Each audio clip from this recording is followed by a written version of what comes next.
So much to talk about, so much to catch up on. How you been, man? Let's just start there. How's London? How are you liking your life there? London's pretty good, man. So something something like not great happened to me like over a year ago, but now because of a like terrible decision I made then, my life's actually pretty good now, which is so That. so like yeah, a little over a year ago, I broke up with my girlfriend, a very long-term girlfriend of mine. Like we've been dating Mhm. for 6 years. Oh no, Yeah, that's a I long know. time. That's a long time, dude. Yeah. Especially when you're like early 20s. That's like your whole life. Like, 'cause you don't remember Exactly. your life before like 14. That doesn't count. That's like tutorial mode. So that's like your whole life. And I broke up with her, or actually, that's not true. She broke up with me. And like how when you're like emotionally distressed, you make like bad decisions, right? Horrible Like all the time, decisions, of course. horrible decisions. Yes. Sometimes the bad decision can be you buy something that you really shouldn't buy.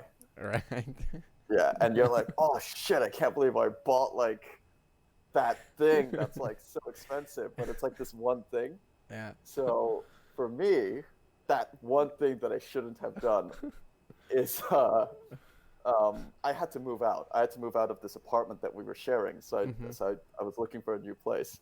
And the bad thing is, the first flat that I found that was clearly too expensive that I couldn't afford.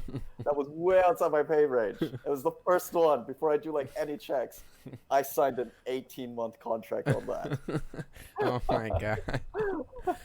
And that was my one bad decision for 18 months. I was like, I just have to get out of my living arrangement. I need somewhere else to live. Right. And I did that. And now I spend so much money on rent.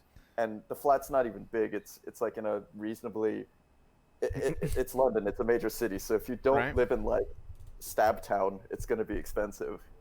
And Okay. yeah, so I live in a really nice area because of that decision. And now that we're in lockdown, that's actually quite nice because I'm like, oh, I can't go anywhere, but at least the neighborhood is nice. It's it was a win. It was a lose, and then it was a win, and then it was It was a another lose win. for like 12 months, and then it was a win. Yeah. So but but I bet that's also keeping you in check. Like, damn, I need to work. I need to work hard. I get promotion so I can afford my status quo. You know. yeah. Um, I don't know if anyone's getting promoted right now in this climate, to be honest. I mean, No, no, I of I was course. I was recently told I'm not getting a bonus this year, which I'm grateful I have a job because it's saying that I don't have a bonus means that I still get a salary, so that's a good position to be in. I'm on the less happy end of it. I got no bonus and no salary. But hang on, you're married. Yeah, yeah. so There's a so on win. that side, There's that's a one. big that's a pretty big win, man. Like I mean, there's like maybe like two really important decisions you have to make in your life. Marrying someone is probably one of them. I would say so, but marriage can Yeah. come in so many different ways and forms. You know, like you just never know when that's gonna happen or how is it gonna happen. I mean, at least in my experience, it was very unexpected. But let's go back to you being in London. How did you? So where were you before then? Before London, I was in Canada. I was in Vancouver studying, and then obviously before that, I was in El Salvador. Oh, okay. So Yeah. breaking up with your girlfriend, this was in London. Oh, this was in London. Yeah, Oh, yeah. So, okay, so okay, I've been okay. I've been living in London for like yeah for UK for about 8 years. London for about like five now. Yeah. And but you've been around the world, dude. I mean, let's just say like the. I mean, some of the first countries that I know that you were Singapore. Well, you're South Korean, right? You're Korean Yeah, for. yeah. So like then you went to Singapore, then you went to El Salvador. You did a bunch of traveling around in your life, right? Tons. Not because of anything I did, but because I was born to my parents and they're diplomats for the Korean government. So yeah, I followed them around. Um, before El Salvador, I was in Singapore, as you said. Before that, I was in Korea. Before that, I was in America. Before that, I was in Libya. Before that, I was in Denmark. So And how that's where I was born, Denmark. you were born in Denmark? I didn't know I was that. born in Denmark. Yeah, I was I born in Denmark. I I was born in think Copenhagen. yeah, I think it told me I did. I hardly recall with Dude, there's those. so many countries. If you forget one, it's fine. I mean, like But you're bound to miss one. but how do you like London and the UK compared to everywhere you've been? I mean, is that a good place that you find to like settle down?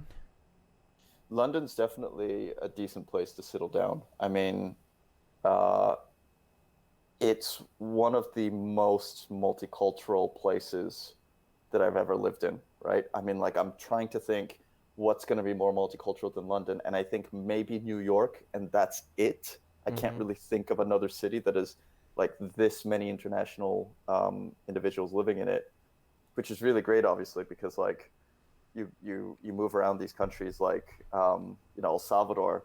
You and I are like the only Koreans in El Salvador for like miles.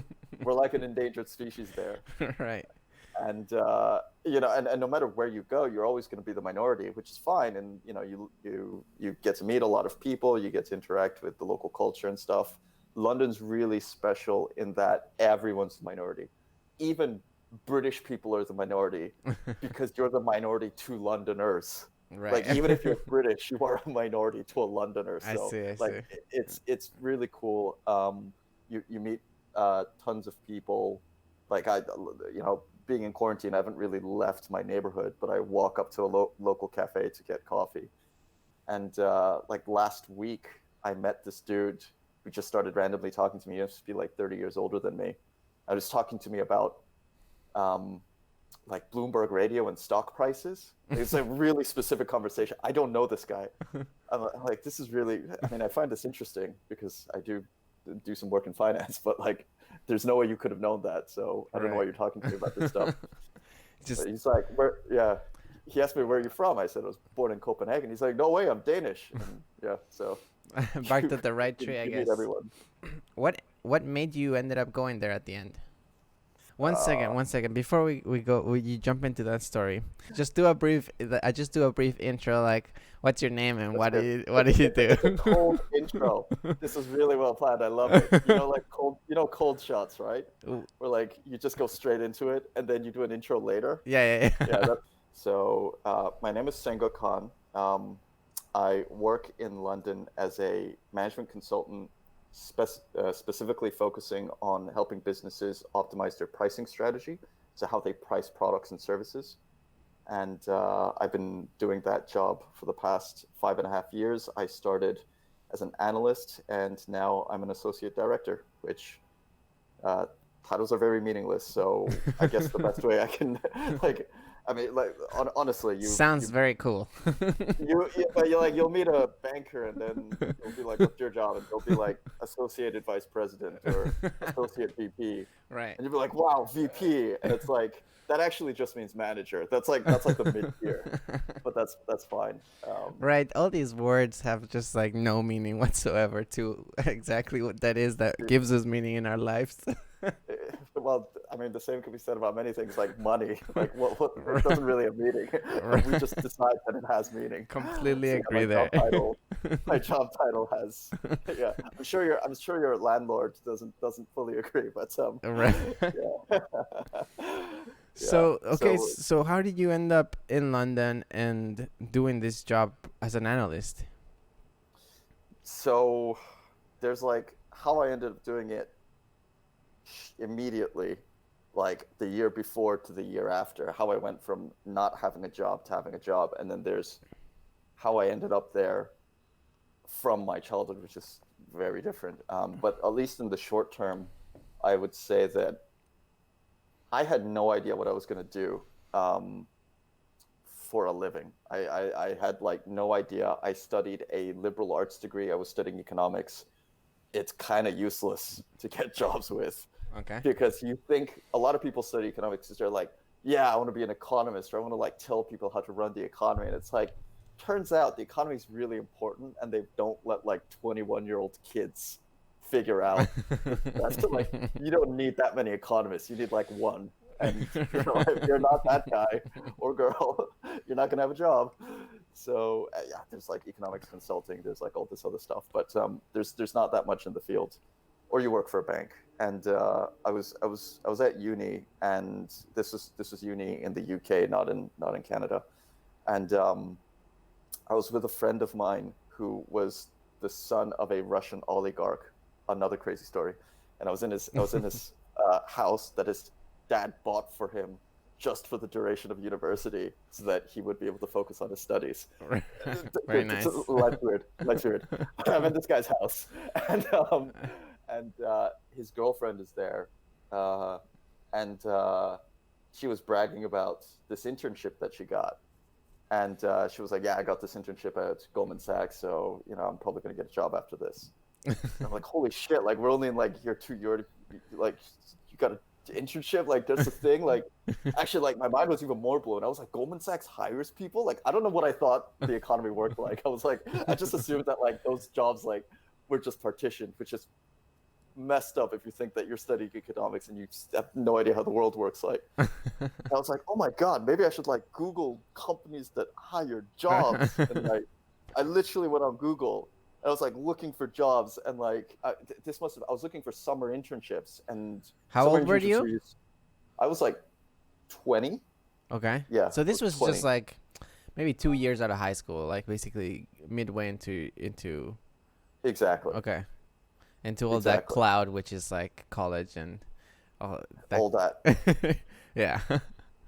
Yeah. Okay. All that. So you're looking for jobs too. So you're looking for Yeah. jobs 2 years out of college, and what do you find? I look for employers, right? So, and there's only like 6 months until the summer. I'm trying to figure out whether anyone's still hiring, and it turns out like all of them closed, because if you want to get a summer internship, you had to have figured that out the summer the year before. Right. And I'm like, how the hell are people even supposed to know this? Like, this is so unfair. And like everything was closed except for like 2 companies that were like still kind of open. And one of them, I was like, that job sounds so boring that I'd rather be unemployed, so I couldn't do that one. And the other one was my current employer, KPMG, and they were hiring into an area of consulting known as technology consulting. And I was like, I like technology. So that sounds good.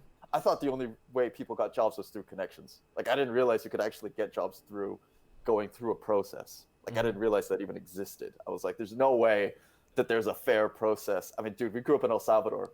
There's like no fair. That's not how people there get jobs. Right. No offense to that, but like, so I'm like, there's a process that you follow and you get a job, and that's kind of what KPMG is. You take 3 tests, or at least I did so I'm talking about 5 years ago, which I know is recent, but in this world, everything changes. So when I did it, you had to take 3 tests: a numerical reasoning test, which isn't maths. They show you a chart, and it says 2018, 100, 2019, 200. What's the percentage difference between 2019 and 2018? Like I'm like, really?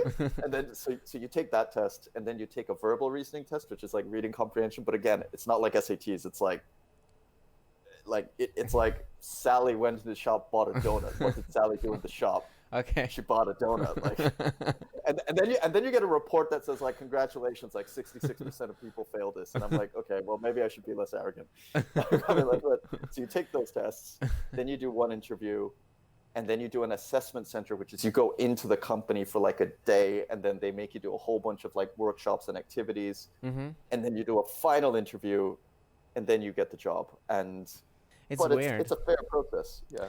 It's weird. I mean, I studied architecture, so my job application process was more of preparing a lot of content, portfolios that had pretty drawings, and like, and then once I sent those, they didn't even look at that, and they only looked at the they didn't look at the resume.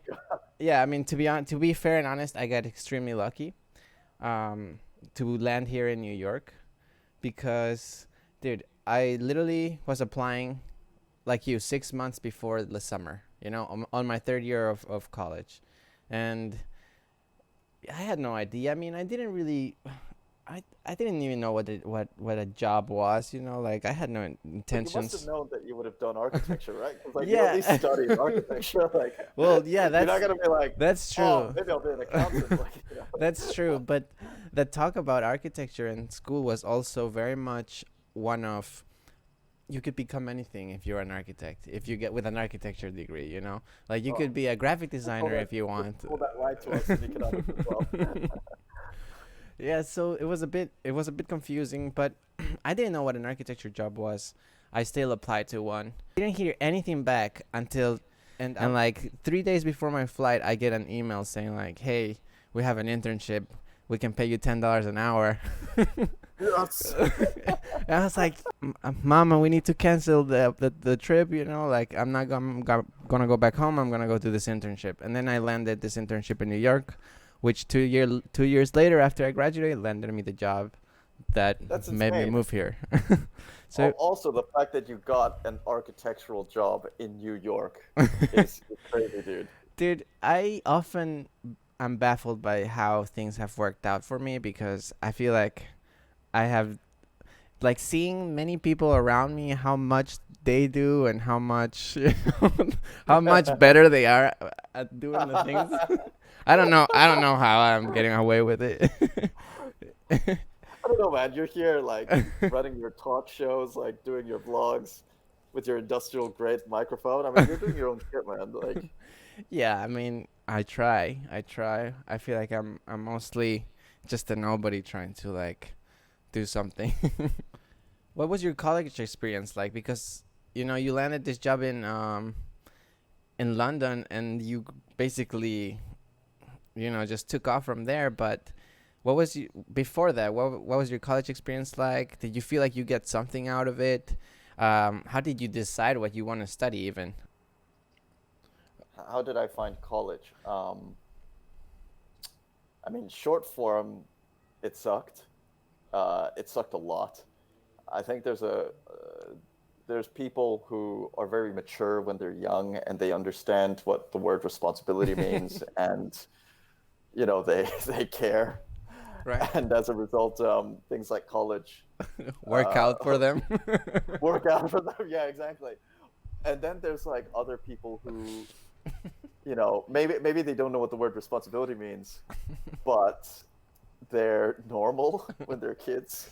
Right. As in, they're not weird, so like they can make friends, or Yeah. like they can go on dates, or like they can do like normal human functioning activities. And I wasn't that either. Like, so like you got to be one of them to like college, man. Like you got to either be normal, like Right. or like functioning as a human being in society, or you have to be responsible. Um, and I think people, you can see kind of who's going to do well in college, like in high school. Like if you're cool in high school, which kind of just means that you don't have you don't show insecurity. You might have them, but you don't show them, and you just do things that you like. Or you're smart in high school, like you try and you work hard. It probably follows through, and you do well in college.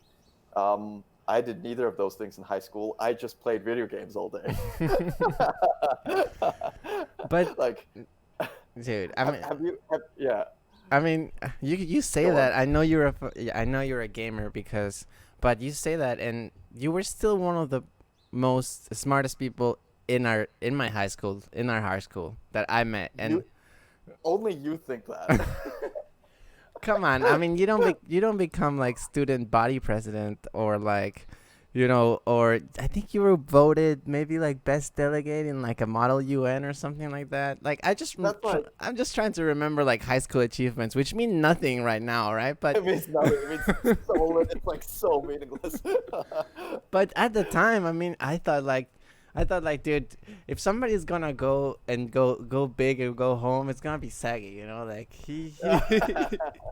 No, okay, fair enough. So I was as measured by test scores, I was above average intelligence in high school. I admit that. I don't think you need that to be student body president. I don't think that and intelligence are in any way related. But I think that just speaks. That definitely speaks to your social skills and your. I mean, you don't become student body president if you're at least not a friendly and social person either. You know. Yeah, I mean, to be honest with you, I'm surprised that that even happened. I kind of just like, I was like, like, I still can't believe that that happened. And actually, I think the year that I got it wasn't even that I was friendly and social. It's that I think people didn't like the other person. Okay, no, I was a pretty decent communicator, Yes. which that is almost pure privilege from me, because I don't know many people who have had the opportunity to hear as many different cultures and people talk as I have because of my because I grew up in so many different countries. Like Right. like if it's like, you know, like how if you want to be a good writer, you don't write a lot, you read a lot, right? Like you become a good writer by reading a lot, or you become like a good artist by observing a lot. Like I think it's the same thing for communicating. You become a good communicator by listening a lot. And I was really privileged to be born to the parents I was born to and go to all these different countries, so that even though I didn't really try, the base level was pretty good. And that's the one Right. skill that I really did have in high school. Got you. Got you. Yeah. But then college sucked. But college sucked because I made the fundamental. So we could get into college could be its own section, because I actually dropped out of college. I flunked out of my first college, so that could actually almost be its own section for like ages. But let's just say me going to college in the UK was my second attempt. I'd actually failed my first attempt. But what Like, happened? You went? Did you go? I thought you had a full scholarship when you went to University of British Columbia. Was it right? yeah, no, I mean, I had like a bit of aid, but like that, like I didn't have like I didn't have any merit-based scholarship. Okay. Yeah. Okay. See, this is how I remember you. It's just like sometimes. No, you're like, dude, that was so smart. I'm like, you did all these. I'm like, dude, you like, you must have been like hallucinating, or like, or the weed in El Salvador is more powerful than the one anywhere else. Like, I don't know, but like, dude, that wasn't me. Like, I was like above average intelligence, and I was a good communicator. I'll give you that. But I only played video games. And if you try to do university having only played video games, you're gonna suck. You're gonna suck a lot. So you dropped that. Why did you drop out of your first college experience? It's it probably just boils down to I couldn't handle the pressure that I had from myself and my family at the time, my parents, that is, to succeed and to be something in this world. Which is a pressure. variation. The pressure. You The said. pressure, Okay. yeah, definitely the pressure. So what about that? Tell me. Like, is it about your Korean parents just like being super hard on you? It's yes, like there is a big element of that. They like you I don't know how much you experienced this from your mom growing No, up, not but at like, all. My mom was awesome. She. oh, what a dude. My mom was like a tigress and my dad was autistic. And I love them both and they're great. But like the autism thing isn't even an insult. I'm pretty sure like he's just got undiagnosed autism. Like, Gotcha. and my mom is savage. Well, Like my mom will drop a nuke on you. Yeah. yeah. I exaggerate a little bit. My mom definitely put some pressure on me, but not. I don't think nearly as much as a stereotypical Korean parent would. It's amazing that despite how international my experience growing up was, the culture that my parents had in terms of education and what someone should do with their life was so fundamentally Korean. Like this idea that unless you like are the smartest person to ever graduate from a class, there's like no point. There's no point in even like Right. doing the class. Yeah.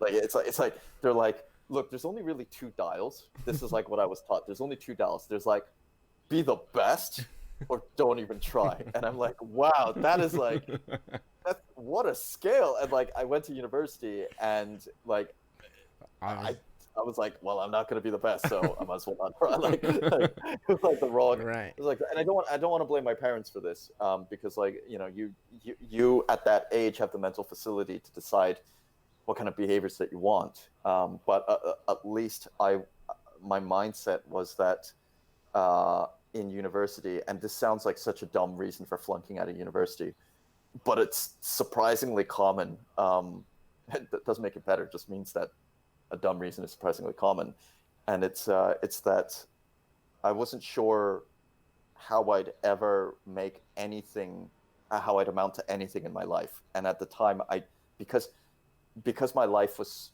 so narrow, despite doing so much traveling, despite being so much, my day-to-day life, I I I hadn't socialized as much as I should have, I think, in high school or in middle school, which gives you access to like inner, deeper thoughts of like because if you observe a culture, you're like, oh, that's culturally interesting, but like when you're with friends, you get other types of conversations that are about the human condition, and by human condition I mean like, oh, we both like the same girl, that's the human condition. Right, right. Like, how do you overcome that? Like, and then you don't get the girl, and you're like, oh, life's ruined. Like, I had to catch up on this after university, which is crazy. Like, I became a teenager in my early 20s. Like, I finally did that stuff just way later. And but I was like, because I didn't do all that, I didn't really know the quote unquote life condition. I only knew like these cultural stuff. And so at university, it was the first time I had to deal with like this looming emptiness that, oh, I'm not going to create anything lasting, or there's going to be no meaning to my life beyond just having lived. And if that is the case, what's the point of trying? Like, you end up in this downward spiral. And the answer to that is no. You go outside and you see the sunrise over a hill, and that's beautiful, and you enjoy that. Or like, you win a game of StarCraft and you revel it. Like, but if you don't have as many social experiences when you're a child, I don't think and your entire view of the world is based on like cinematic plot lines, which are kind of what Asian culture puts in your head. You fail to see the beauty of small things, and I definitely failed to see the beauty of small things. I only got the beauty of big things, and when it was clear I wasn't going to achieve anything big in university, I just shut off, and I couldn't take it. And I think it's so scary that as the human brain, if you can't see a reason to do something, it will so quickly, no matter how trivial it seems. It's like, yeah, there are people dying because they don't have food or access to clean water, but like, if you're at the top of Maslow's hierarchy of needs and you don't see a reason for fulfillment, it's so easy to fall into depression. Like, it's so, and I definitely did. So that's behind my first university dropout. So, fuck. I mean, it must have been a fucking terrible time. I can't even imagine. Oh, it was pretty terrible. Yeah. I mean, I can't even imagine. But what did that mean for you? Like, falling into depression, just like feeling very bad and very sad, or like did you isolate yourself and just like started playing video games, starting StarCraft 24/7, or what was that like? What was it? Oh, like no, I mean, it was like a bit more extreme than that. I was so my family were in Vancouver at the time, and it was beyond that. There was a moment where I snapped, and I turned my phone off, and I withdrew all the cash in my bank account, and I lived rough on the streets for 6 months. Like, you didn't. I literally did not go home. Like, my parents thought I had died. Like, it's insane how much this escalated. I see. Wow, dude. Yeah. That kind of explains like this huge blank spot in like your life where when I thought you were hired by the Secret Service or the CIA. Once again, like, why are your conclusions all like I could be a war criminal and you'd be like, nah, he's a double agent. Like, that was part of the plot. Like, you have so much faith in me, dude. I'm like so humbled. I know, dude. And also, like, I have so much faith in you because I know you. You can't have this much faith in me, man. No, dude, this is so messed up. I'm just a dude who used to play a ton of video games and finally got his life sorted in his 20s. But I have some of the fondest memories. I think I went one time to your house in El Salvador, and we basically just sat down on your computer. I think I borrowed your sister's computer, and and we just play StarCraft all day, and you just constantly It beat was so me good, man. game after game, and you were like, let's play something else. Like, no, 1v1, damn it. It's like fucking 1v1. But did you have a hard time with games at all? Like, was gaming a problem in your college career? Or did you make it a problem? Like, I mean, I don't think I ever had a hard time with games, but I also, it's because like gaming, that world was my world. Mm. Like it was like, have you ever read Malcolm Gladwell or like Outliers? Mm-mm. Well, I mean, maybe you've even heard this, but there's this theory of like you have to spend 10,000 hours in something before you can like Yes. truly understand it fundamentally, right? Yeah. Yes. I had like more than 10,000 hours of video games, like Yes. to the point where if you play video games that much, you get to see like the fundamental like atomic structure of games, right? Like you'll open up a new game that you never played before and you're like, well, the game designers probably designed it that you're designed to win like this, or like this part's really hard, which means that there must be some way to counter this. The game designers must have done, like you start your ability to pick up and understand new themes within games just becomes so quick because you're just so used to that world. And that was kind of me, which is why like I was pretty good at StarCraft. You enjoy them a lot. You've enjoyed them a lot all your life, but All my life, yeah. But my question is, dude, I mean, I've enjoyed video games all my life, but I think definitely in some points of my life, I was becoming very addicted to them. Like, did you ever had a problem with that? Or did you ever Addiction, see it not as an really. addiction? I didn't really see it as an addiction because maybe this is what an addiction is, but it was like I just didn't have anything else I preferred doing with my time. Nothing else made me as happy as I was playing a video game. destroying somebody on the ladder. like, I'm like, Right. yeah, I'm superior to you. Yeah. Like, I No. guess like there's something messed up there. But yeah, like I just really enjoyed it. So I played it. I don't know if that qualifies as an addiction. No. What did they ever get in between you and doing something that you were supposed to be responsible for? That 100%. I mean, there's stuff that I should have been responsible for as a kid, which you have no responsibilities. The only one is like study, and it definitely got in the way of that. Where it was like detrimental is that, you should spend time socializing. You should spend time, trying to pick up girls or guys, or getting into drama or whatever.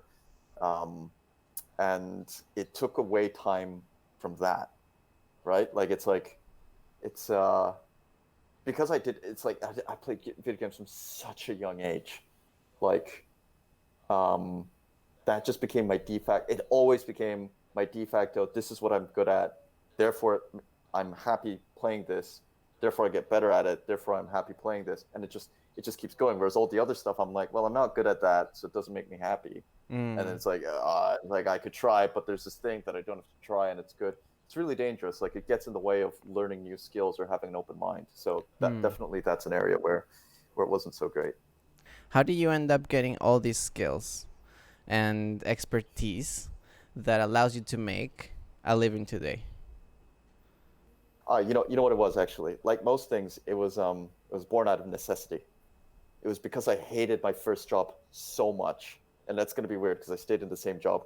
I stayed with the same employer for 5 years, but I didn't do the same job. So there's a distinction here. Within my employer, the first job that I did was so boring that I was like, I am losing 9 to 5, 5 days a week doing this job that is so boring that it makes me angry that this is how my life wastes away. There were like almost like a dozen of us who were working in this field, and it was just so boring. And we were like, why did we even graduate university to do something this mind-numbingly boring? And it actually happens a lot in business. It happens less in engineering. And there's like even statistical studies or like just surveys done where they interview business school majors and engineering majors, and they're like, are you happy? Are you fulfilled by your job? And the engineering majors always outrank the business majors because business is a lot of business is just bullshit. I mean, I think That I think human it also created. happens in I think it also happens in architecture. I mean, especially you coming out of a design school, you know, you want to go and do something that's like, you know, you always have big aspirations when you come out of college, right? You're There you like, go. Yeah. I wanna fucking design a stadium, you know, and then you go and into an architecture firm, and they're like, here, can you like please draw the plans for this bathroom, you know, Yeah. and Of it's the stadium, and you're like, yay, it's still a stadium. exactly, exactly. So it's exactly Yeah. like that. But I totally get. It was like that. Yeah. Yeah, I definitely get that feeling, and I definitely have had that feeling in in some aspects of my job. So you got out of it, but So how did you get out of it? so yeah, that's it really. I noticed, because the job was so boring and so bad, what most people would do is they would accept that the job is just something that's bad, and they're like, don't let your job become your work, your life, right? Don't let work become your life. That's just a thing. Make sure that funds other things to do in your life. And so they would do stuff like yoga or bicycling Right, or whatever. they They would do find something, some right? way to escape their reality. Exactly. Yeah. Which is like, and they justify the job as like, it's what I do to, fund the other stuff. I think I was so lucky, and I don't know why I decided to go down this route. But I was so, maybe it's arrogance because I felt like I could do something about it. But like, I was like, that doesn't seem right to me because then I'm still losing half of my life. I'm only optimizing within the other half, not even half, like a third. Um, and I was like, no, there must be a job that is intellectually stimulating and genuinely creative that makes me have as much fun doing the job as I have trying to beat someone at a video game. Like there must be a job that's like that. And at the time, I wasn't. There was no passion behind it. It was purely opportunistic. At the time, data science and machine learning, these concepts in artificial intelligence. This is 2015, 2016. Were starting to become very, very, very popular. It was already popular from like 10 years ago, but now it's like really starting to get popular, and people are hiring for these job titles, and it's like we are looking for people to build algorithms that can learn by themselves was the pitch.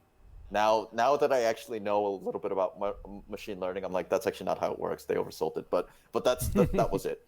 And it wasn't like some BS like business, like, oh, I'm the person who brings people together so business can happen, or I'm the person who manages the project. It was like, no, no, no, no, no. Like these jobs actually require fundamental problem solving to be able to create like an equation that can represent human decision making or that can represent the world. And it's like really deep statistics, and most importantly, it's hard. And I think what I was missing in my job was nothing was quote unquote hard. There were things that were complex. There's a difference there. Like it's not hard, it Right. just has a lot of steps involved, or like a Yes. lot of like, yeah, but like it's not hard, like you just have to do a lot of things. And I was just craving something fundamentally intellectually hard. So I was like, you know what? Maybe this will be it. So what I did was I went out and I was like, what do I have to do to be able to program machine learning code? Turns out you need to know a lot about statistics, and you need to learn how to program. And I didn't know how to do either of these things. And I had an economics degree, so I could kind of do a little bit of programming and I could do a little bit of statistics. But I just bought a statistics textbook, and I signed up to a couple of online courses on programming.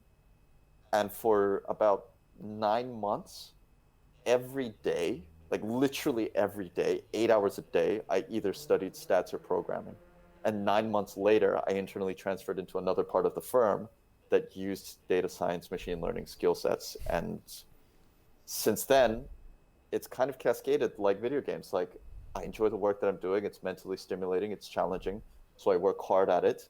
So I get promoted, and then I enjoy it. And then, it's been a positive feedback loop, and it ended up working out. But it really comes down to that one point, which is for some reason, instead of deciding like, job's going to be boring, I better focus on the other stuff, I was like, no, I need to find a way to optimize this part of my Mm. life.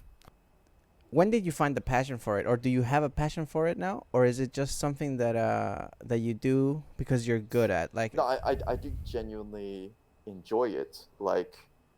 Um, like you wake up and you're like, ah, damn, I want to figure out the algorithm that I wasn't yeah, sure how to figure I out do. Like, yesterday. Yeah. there's this company at the moment that I'm working with, and their question is quite simple. They're like, so we sell all these coffees, and what should the price of our coffee be, and what should the price gap of the small coffee to the medium-sized coffee be to maximize people buying the medium coffee? And it's like, yeah, that's a simple question.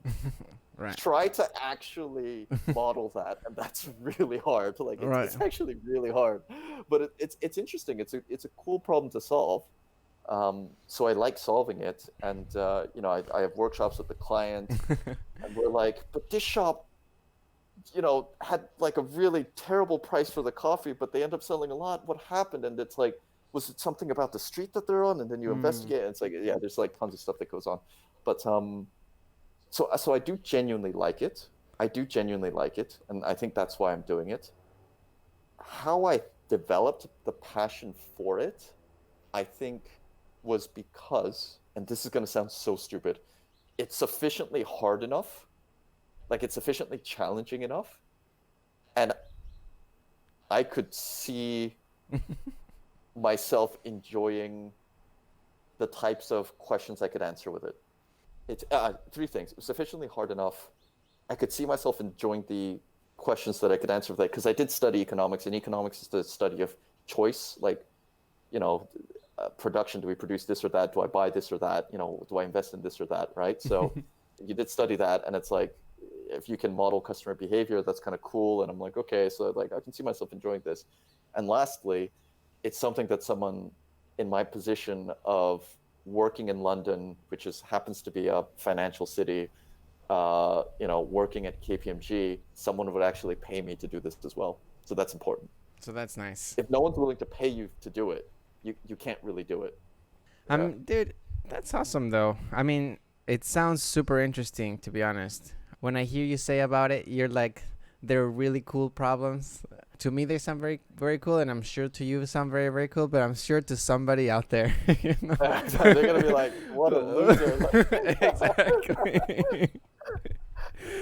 which is perfect, which is awesome. So, is there a dream? Is there something that you want to accomplish that is so big that, like, you think you still need, that you're working towards, or is it all just, are you just playing it by ear? Bit of both. I think there is that dream to like create something But you don't know what it meaningful. is. Yeah.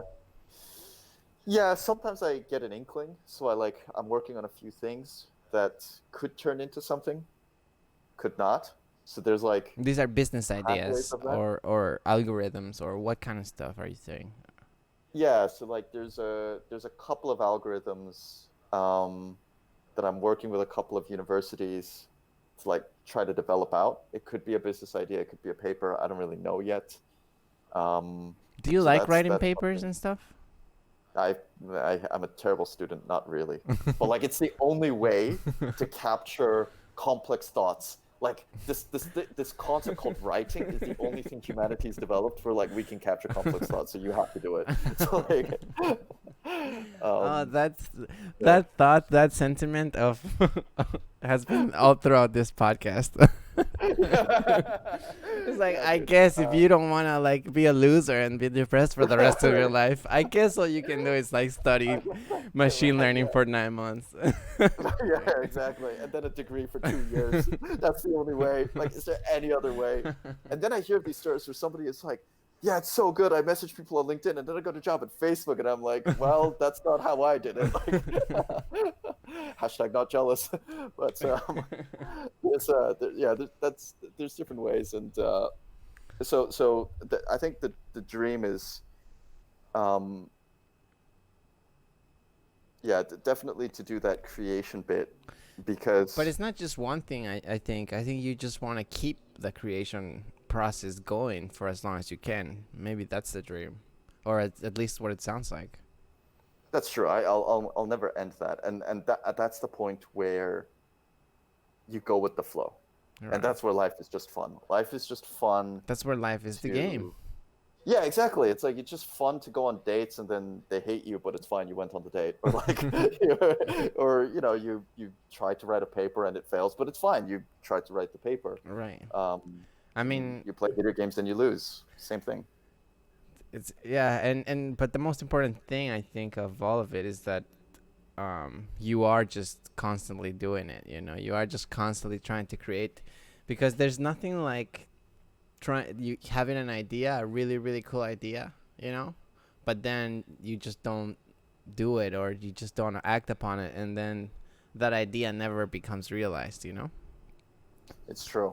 Although one thing I would say is that, like, I don't think there is ever the idea that you act upon, because the people that don't act upon it go like, oh, I had this idea. And I'm like, you didn't really have the You're idea. going even You deeper. had, like, Right. maybe a thought. Yeah, Right. you know what I mean? Like, Is the the people with the idea that act upon it yeah. will actually go a certain depth of the idea, constantly changing and iterating, and eventually you get an answer, or you fail. But like, Right. you get a lot of things in the middle. Right. Yeah. The idea is almost like the end result. It's not the fact that you had it in your head. Exactly. That's not like, I'm like, they're like, yeah, I had this idea, I just didn't do it. I'm like, no, I mean, I don't know, man. Like, you kind of have to do it to get the idea. Like, yeah. Yeah. No, that's a very good point, and to wrap that idea up, that's for me, that's passion.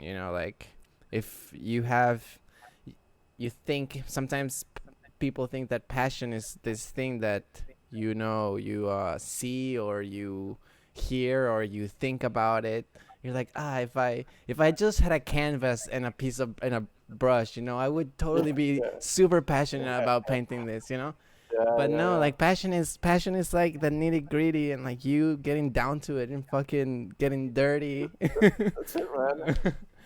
Passion is like you're trying to develop an algorithm that like picks stocks, and you're like, there's literally no other way to write this than to study Einstein's particle physics. Why is it like there's literally, I've tried, and it's like, that's what it takes. Like, I'm sitting here trying to do a podcast, and I still don't know anything about podcasting or interviewing. That's amazing. That's amazing. And like, we should watch this in like 2 years and comment on how bad this is. Oh yeah, for sure. The guaranteed. Yeah, I'm gonna. and that'll be amazing, because that means there's growth. Yeah. I think that's beautiful. Yeah, like that's. And in part, that's the reason why I'm doing it. Is so just that I can look back at myself and think like, man, you were really fucking bad at interviewing people, Gabo. That's good, man. So that's why you got to test on people like me before you move up to the real people that you can't screw up on. Dude, I think like, before you do the Kim Jong-uns of the world, you're like, to be honest, I had 10 interviews, or like not 10. Maybe I'm exaggerating. Maybe like 6 that never made it.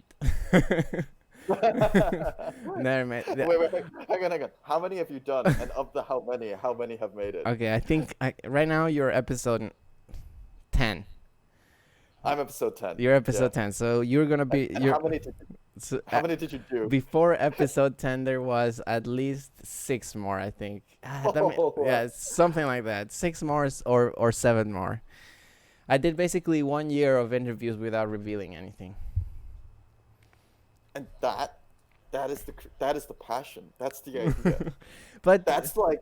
Yeah. That's like somebody goes like, yeah, I was gonna do a podcast and I didn't do it. I'm like, dude, you did, like, you don't even know. Like, you haven't seen the 6 interviews that Gabo didn't do to do the 1 interview that he did do. Like, exactly. oh my God.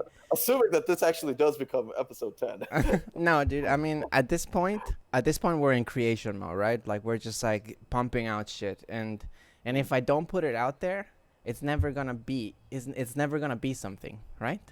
So it's better if I just put out something that even I don't think is good, because even the things that I think is good won't get noticed. Dude,